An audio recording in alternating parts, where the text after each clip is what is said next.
Hello and welcome to 5 p.m. I'm actually in Guwahati for the FIFA World Trophy Tour by Coca-Cola. So we'll finish this program and go and host that event. That's why you're seeing a different background compared to my studio.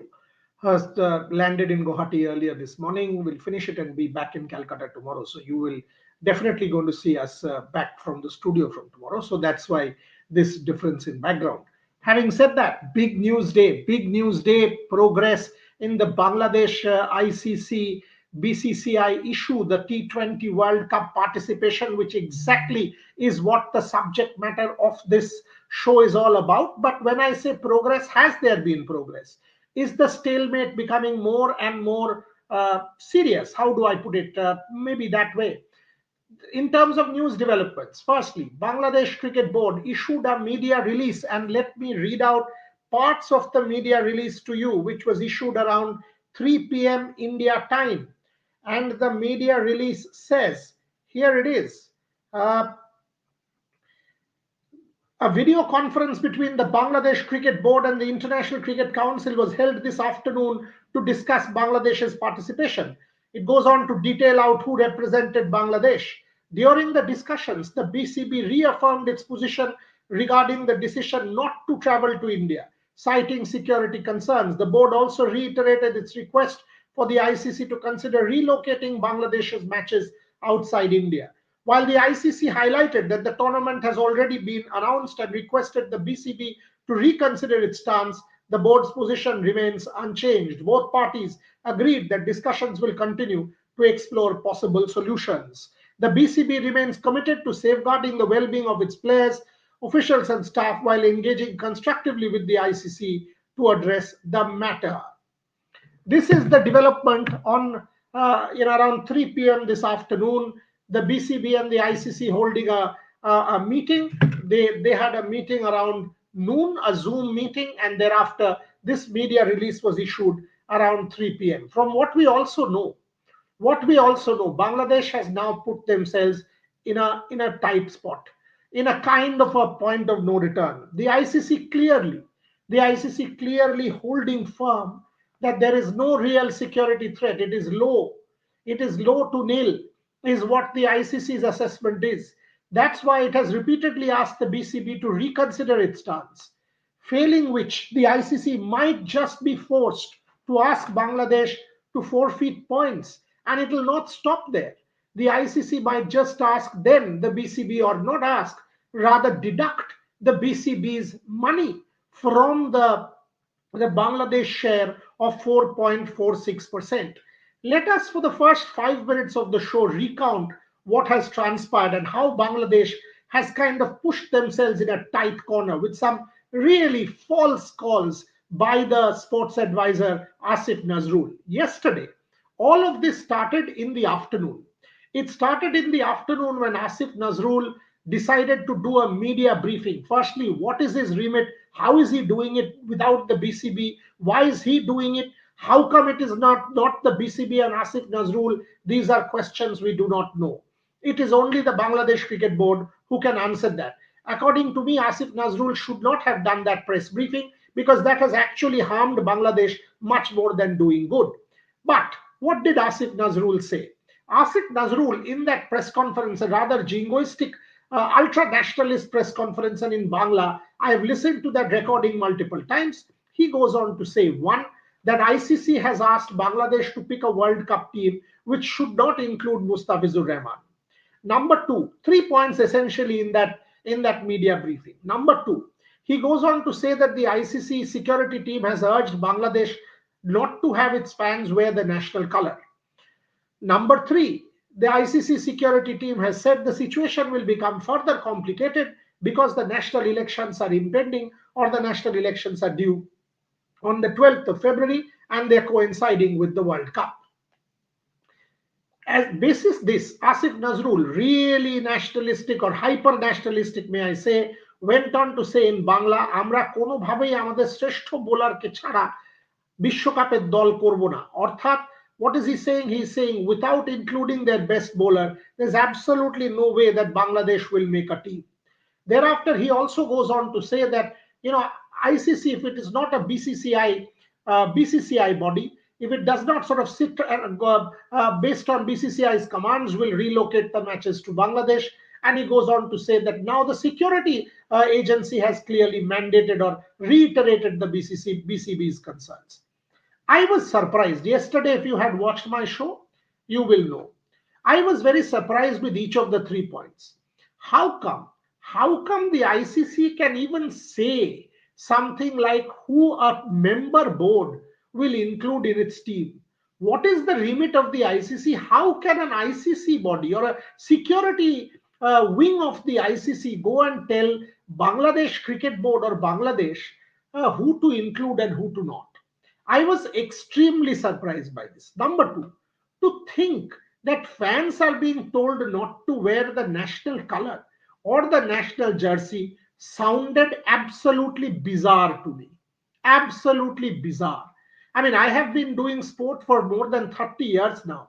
And at the essence of a World Cup or a world event or a global event, be it a cricket World Cup, a FIFA, an Olympic Games, a Paralympic Games, whatever it is, wearing the national color is part of fandom. It is absolutely essential or critical to sporting fandom in every sense of the term. So, for a ICC or a governing body of the sport to tell Bangladesh that its fans should not wear the national color sounded absolutely bizarre to me. But the final nail in the coffin was how can ICC of all people or a governance body say anything about the national election of a particular country? I found it difficult to believe. And if you go ahead and listen to my show, you will know that I voiced my concerns, saying while I am not saying that the BCB security advisor or rather sports advisor is off the line, I did say that I find it impossible to believe what he is saying. That if the letter or the email is there, why doesn't he make it public? Let us all examine that what he is talking about.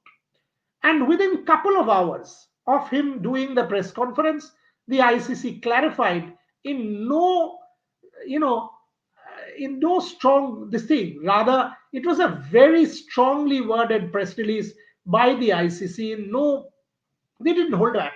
They didn't hold back at all. Dismissed the claims of Asif Nazrul, put things in perspective, and made it amply clear that back channel correspondence was being treated as an official communication.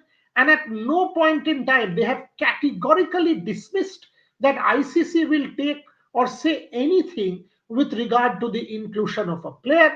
ICC will say anything regarding fans wearing jerseys. ICC will say anything regarding the national election of a particular country. Once the ICC media release came, make no mistake, the Bangladesh sports advisor looked very foolish. In fact, what happened was Bangladesh started to look rather strange having made those claims. Because once the ICC dismissed the whole matter, it was as if this politician was talking out of turn. The politician did not really know what he wanted to say and had shut his mouth, and in doing so, had created serious trouble for his own home board. Thereafter, the Bangladesh Cricket Board, in trying to do some damage control, what they did was they issued another release last night where they said that they are actively engaging with the ICC and they had to eat the humble pie and say that there had been no formal communication on the part of the ICC. They had to acknowledge that clearly, going against what Asif Nazrul had said in the afternoon, that the ICC had given a response with these terms. So the BCB press release had to acknowledge and accept that what had been said by the sports advisor about the ICC was actually factually wrong and factually incorrect. This put the whole matter at the same time. The BCB, in a what I will say in an act of bravado, the BCB did say that it's holding on to its earlier stance of not traveling to India. Against this backdrop, all of this happened last night, and may I say, portrayed Bangladesh in not a good light. Against this backdrop, the meeting was held today around noon, a Zoom meeting between the ICC and the Bangladesh Cricket Board. And there, as you have heard from that press release, the BCB is holding on to its stance of not traveling to India, has urged the ICC to relocate Bangladesh's games outside of India. The ICC, on its part, has reiterated the stand that the itinerary and every arrangement is done and has asked the BCB to reconsider its stance. So, this is the entire news scenario where the entire matter stands at the moment. Now, how do I perceive it? Where do I think it is headed? Let's take the Bangladesh position first. After saying what it has and having upped the ante to a level which was perhaps not warranted, I don't see the BCB climbing down anymore. It can't. Yes, it will suffer a massive monetary loss, but given that the political establishment of the country is behind this decision, let me also tell you that the BCB is a body divided. There is a section of the BCB which doesn't want to take a hard line, a section of the BCB which feels that this is going against the interests of Bangladesh cricket. There is a section which believes a conciliatory line would have been much better, but given the political situation in the country and given that the elections are due on the 12th of February, the political establishment is the one that is calling the shots. And Asif Nazrul is an extension of that political establishment. So, given that the BCB has kind of upped the ante and it has issued the press release today where it has reiterated its stand of not traveling to India, to see the BCB retracting or going for a compromise formula sounds somewhat difficult at this point. Will the BCB, because then the BCB will have to eat humble pie, it will have to eat its own words and travel. Will that happen? Is that a likely possibility? Sitting today, yes, while keeping the financial burden that could well be imposed on the BCB in mind, I still think the BCB has shot itself in its own foot because of the political statements by Asif Nazrul and the pressure that has been imposed on it by the Bangladesh political establishment. And given what is going on in Bangladesh, I don't see the Bangladesh Cricket Board kind of sitting or arriving at a compromise formula with the ICC and traveling to India for the World T20. So my take is it will be a rather big climb down on the part of the BCB if they were to retract their stance after having issued today's press release and travel to India. That's the BCB side of the story. What is the ICC side of the story? The ICC side of the story is also pretty much clear. The ICC is absolutely clear that based on the security assessment, the security risk in India is nil or low. The security risk in India is modest, it is nil or low. So the ICC is in no position to accept the contention of the BCB that there is a impending security threat for Bangladesh players if they decide to come to India. Given this situation, the ICC is in no mood whatsoever to relent, and that is why in the Zoom meeting, the ICC once again reiterated its position that Bangladesh Cricket Board should retract its original position and reconsider its stance of coming or not coming to India. From what we know, sources have very clearly told us the ICC is in no mood, is in no position, in no mood, in no keenness whatsoever to oblige Bangladesh and relocate Bangladesh games to Sri Lanka. It is not happening unless there is a dramatic change in stance on the part of the ICC, which if it happens, we will report back to you instantly. Having sitting at this point, I don't see any dramatic change in the ICC's stance leading into the next couple of days when a final decision is expected to come on the matter. While the engagement will go on, maybe there will be further meetings. Both sides are now kind of holding on to their original positions. The Bangladesh Cricket Board holding on to its position of not traveling to India, while the ICC is absolutely crystal clear that the security threat or the security threat perception that is being tom-tommed by the Bangladesh board is actually low, and it is in no mood to relent whatsoever and give in to the Bangladesh Cricket Board's demands of moving its matches away from India to Sri Lanka. Now, suppose if this is what the ICC's position is, what can happen? What can happen? Two things can happen. One, Bangladesh retracts its position and travels to India. Situation, I mean, the possibility, according to me, unlikely. Two, the Bangladesh Cricket Board does not send its team to India and holds on to its position of moving the games, which the ICC will not adhere to. In such a scenario, given that Bangladesh is a full member and has signed the members' participation agreement, given that they receive 4.46% of the revenue, which amounts to close to $28 million, Bangladesh might not just have to forfeit points. Bangladesh might have to pay a very heavy fine because of the fact that it refused to travel to India despite having signed the clause of the participation agreement. And in this case, the revenue which goes to BCB of $27 million, 5% or a little less than 5% of the central pool, it has a clause that Bangladesh has to play in the ICC tournaments. Now, if Bangladesh does not come to India and forfeits its matches, it is actually reneging on that clause of participation in ICC tournaments. And in such a scenario, the BCB stands to lose a serious amount of money. Can the BCB take that shock?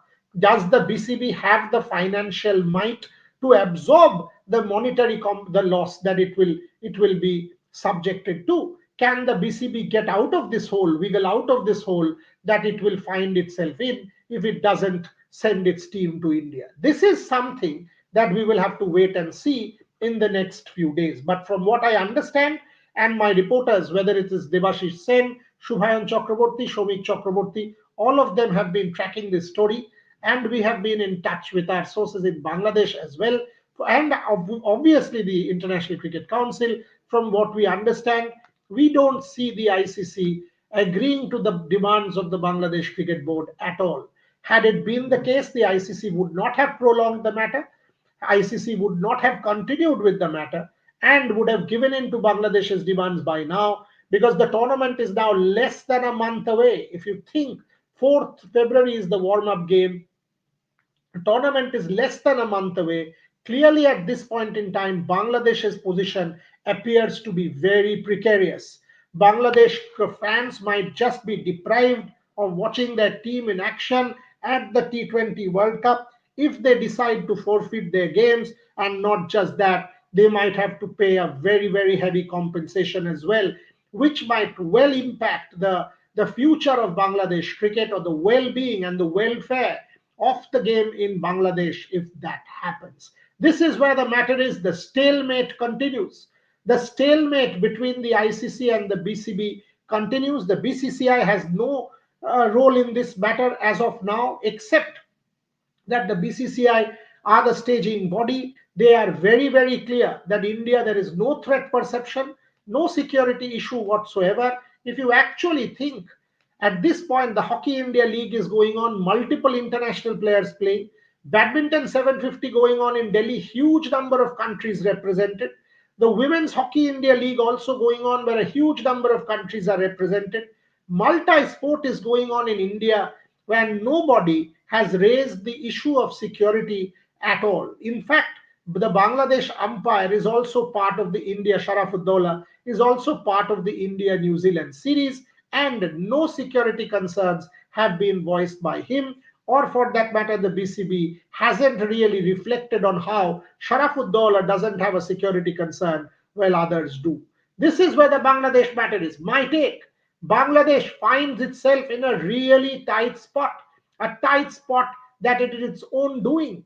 The sports advisor Asif Nazrul may have just overstepped his remit and made comments which do not befit his position. As a politician, has he kind of, in trying to placate his support base, in trying to win some votes ahead of the election, has he done his country more harm than good? This is something we will have to wait and see in the next couple of days. But at this point in time, the ICC in absolutely no mood to relent. Endgame, the endgame can only impact Bangladesh cricket adversely. From what I understand, the endgame doesn't look nice for Bangladesh because the ICC will not give in. They will not give in, because if that happens, then India's position also, because India will challenge it. India, which will host the Commonwealth Games, which will wants to host the Olympic Games, if it is accepted that there is a security issue, it will go big time against India. The BCCI will absolutely not accept that one bit, and there is no security threat perception at all, except that it's being as categorized as very low. So the end game, according to me, does not look good for Bangladesh cricket at all. In fact, we might well see the World Cup without Bangladesh, or Bangladesh having to forfeit points and a heavy fine or a heavy monetary penalty imposed on the Bangladesh Cricket Board. So that's the Bangladesh story, which was my headline at 5 p.m. this afternoon. Clearly, the stalemate isn't helping Bangladesh cricket anymore. Imagine if you were a Bangladesh cricketer, what would your thought process be? You cannot speak out against the political establishment of the land. You have seen what has happened with the Tamim Iqbal. You cannot protest against the decision of the BCB. You are sitting lame ducks. Your aspiration and ambition of participating in the World Cup could well be up in our flames if this standoff continues, which is very likely to continue, and with the ICC not appearing to budge one bit. Moving on to other sports. Football, big news on the football front with the ISL. The Odisha FC team, which was the last team that was taking time to inform the All India Football Federation whether or not it will play the ISL, has now confirmed that it will take part in the ISL, and it has spoken about it has also issued a press release where the Odisha team has spoken about the proactiveness of the government of India, and as the sports department, the sports ministry, and has said that it will strengthen the hands of the sports ministry, All India, and the All India Football Federation. A meeting was supposed to happen today, whereby the RFP for the short term thing will also be released. A 6 member committee will be formed, multiple members, three from the clubs and three from the All India Football Federation. The number from the clubs could go down by one if there is a commercial partner that comes in. But a 6 member governing board will be formed, which will be running the ISL. So that is also going to be formed today. So as far as the ISL is concerned, gradually, if we see it, the cloud of uncertainty is, or the veil of uncertainty is gradually lifting itself from the Indian footballing scenario. We can now comfortably say that while the home and away, or how many home and how many away per team, will be decided in the near future, in the days to come, one thing is for certain, and that is we will have a Indian Super League 91 games starting the middle of February. And we also now know that all the 14 teams have now consented to playing in the ISL. The other point which will be of interest is I think Kerala Blasters will play maximum games at home. That was one of the points they had insisted on, because Kerala Blasters, if they play at home, they are assured of a significant amount of revenues. They play 7 games at home, they will make at least about 4 crores in terms of revenue, which is a lot of money in the current context. So Kerala Blasters will play at home. Mohun Bagan and East Bengal will both expectedly play at the Vivekananda Juva Bharati Krirangan, which has to be redone by the government of West Bengal after the Messi fiasco, when the stadium was badly damaged by the mob which lost its cool when Leo Messi left the stadium. So Mohun Bagan and East Bengal will play at the Salt Lake Stadium. Mohammedan Sporting could well play its games outside, because if it stages its matches in Kolkata, there is a cost. And in order to save that cost, or rather cost curtailment, Mohammedan Sporting might play its games outside. Interkashi has already written to the All India Football Federation suggesting that it is willing to sacrifice its home games for the sake of Indian football, and Interkashi is willing to play in any part, in any part of the country.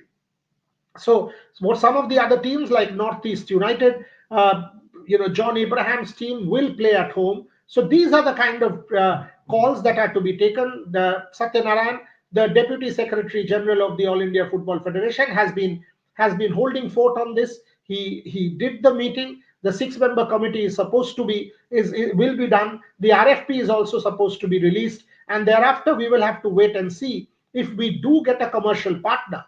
If we do get a commercial partner for the short term for the Indian Super League, while the long term partnership RFP will be released around the end of February, it is of interest to see that now that the league is final, the government is taking interest. Will there be a commercial partner that comes forward for this particular edition of the Indian Super League, which will start around the middle of February? So that's the update as far as Indian football is concerned. Moving on to the badminton. Badminton, the Indian Open 750 will start in Delhi. Yesterday, the press conference, Sindhu was there, Satvik Chirag was there, a lot of Indian stars were there. We will cover it, in great length. Abhishek Mishra will be there, Gargi Raut will be there from Rev Sports. The interesting bit as far as the Indian Open 750 is that the Indians will want to be a little more consistent. If you see the Indian players, they're well capable of taking out the best in the world. Be it Lakshya Sen, he can play some of the most incredible shots in badminton. He can beat anybody in the world. But then, after a couple of such great victories or one such great victory, Laksha then becomes inconsistent and loses a match where he kind of disappears from the match to an extent. So, Laksha Sen will want to be consistent. PV Sindhu had a great start to the year 2026. Anybody who watched that match against Tomko Miyazaki will know what I'm talking about. Sindhu was all over her younger Japanese opponent. And then in the quarterfinals against Yamaguchi, who was struggling with a bad back, Sindhu looked good. Yes, in the semifinals, she lost in two games, but in the second game, she did have a lead. She did have a lead, and at one point in time, a 3 point lead. And thereafter, the Chinese world number two came back and took the game. But Sindhu has looked physically strong. Sindhu has looked agile. Sindhu looks in good rhythm going into the Indian Open Super 750. Finally, to Satvik and Chirag, it was a shock defeat against Aflian and Sohibul Fikri. But in the second game, if anybody watched that game, the match point was very, very unfortunate. That unfortunate net cord that happened against Satvik and Chirag at 22-21. It became 23-21 in favor of Sohibul Fikri and Fajar Aflian. That point, the net cord was really, really unfortunate because the Indians had made a comeback. They were leading. In fact, at one point in time, they were up 19-17 in game two. They should have closed it out, is what I will say. But again, Satvik and Chirag, good second half of the year 2025, multiple semi-final appearances. Here also they started reasonably well. They fell in the quarterfinals, but they are a side, number three seeds there. They are a side which capable of beating anyone and everyone on their day, except the Koreans, who've had a great year. They have taken out almost all of the leading pairs, including a Chia So, including a Liang Wang, including a Sohibul Fikri and Fajar Aflian. So all eyes will once again be on Satvik and Chirag in the Indian Open. Finally, moving on to WPL, some incredible games going on. And what we will have to wait and see is what happens on the 14th and 15th with the municipal elections. But I'm extremely pleased with our coverage of the WPL. If you see Trisha and Snehashish doing it religiously and diligently, if I can say, I can't say I've watched all of the shows with my travels, but I've watched most of the shows, and they're doing an absolutely fabulous job. And with the sponsorship going up, with the viewership going up, with there is momentum now with the WPL. It is great to see, because this year can be the make year of Indian women's cricket, coming at the backdrop of the World Cup win. The context is all positive, the momentum is all positive, and the WPL, at least in the first few days, has stood up to the billing with some great efforts, like that run chase falling just a bit short. Sophie Devine, that incredible effort on her part. Some solid performances from the Indians, including skipper Harmanpreet Kaur, 70 in the second game for the Mumbai Indians franchise. So the WPL stays very strong. And finally, the India versus New Zealand action has now moved to Rajkot. You have already seen Shomik Chakraborty filing all his reports from Rajkot. Once again, Virat Kohli, Rohit Sharma, 14th of January, which is tomorrow, they will be on show in Rajkot, and we will have to wait and see. Virat Kohli continues with his Pied Piper like sublime form. I mean, it's an absolute pleasure and joy to watch Virat Kohli and Rohit Sharma back. But the Indian top order looked good to me with Shubman Gill and Shreyas Iyer also in the runs, and KL Rahul finishing it off. What is interesting is what Harshit Rana said, that they are considering him as a bit of an all-rounder. And in the place of Washington Sundar, the inclusion of Ayush Badoni. Will India try him? Will India go in with a Nitish Kumar Reddy? Will Virat Kohli's sublime form continue? Can Rohit Sharma get a big one? Rajkot always promises to be a very, very high scoring encounter. Any score can be chased down in that Rajkot wicket.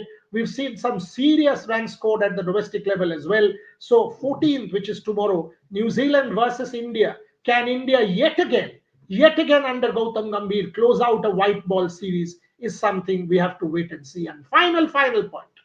The under 19 World Cup is now starting, and India's first game in a couple of days. India did not have the best in the second warm-up game against England. Rohit Juglan is already in Zimbabwe for a week now, has been reporting for us, and has given us all of the details from there. Follow his reportage on Rev Sports Hindi, Rev Sports English, as he brings for us all of the ground reportage from the Under 19 World Cup with Vaibhav Suryavanshi, Ayush Matre, Dipesh Devendran, and the others. Can India win it? We have to wait and see. The preparation has not been exactly as you would have liked with that defeat of against England in the second warm-up game by 20 runs. But plenty of sporting action coming your way. While the real hard news is from Bangladesh, the stalemate continues. Like I said, can go against the BCB now. Its interests will get impacted with the financial burden that could just be imposed on it because of the political bravado of the political establishment led by Asif Nazrul. Plenty of sporting action in football, in badminton, in the WPL, of course, in men's cricket and other sports in different parts of the world. We will bring you every possible detail, every possible story from on ground. Rohit Juglan in Zimbabwe, Trisha Ghoshal in Navi Mumbai for the WPL, Abhishek Mishra and Gargi out in Delhi for the Indian Open. So on ground action continues. And from here, the FIFA World Cup trophy is in Guwahati tonight.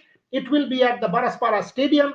I will host that event with dignitaries here and the Brazilian World Cup winner Gilberto Silva in the evening. So you will have a ground report from the FIFA World Cup trophy tour as well. We'll give you exact details on how the trophy tour went in India. This is the concluding leg after the Delhi leg, which again I had the pleasure of hosting. That's all I have for you for the moment, because I'll have to leave for the program. Thank you very much for joining me, and hopefully, fingers crossed, there will be a solution coming soon. But at this point in time, as I said, I don't see Bangladesh coming out as winners from this one. Thank you very much.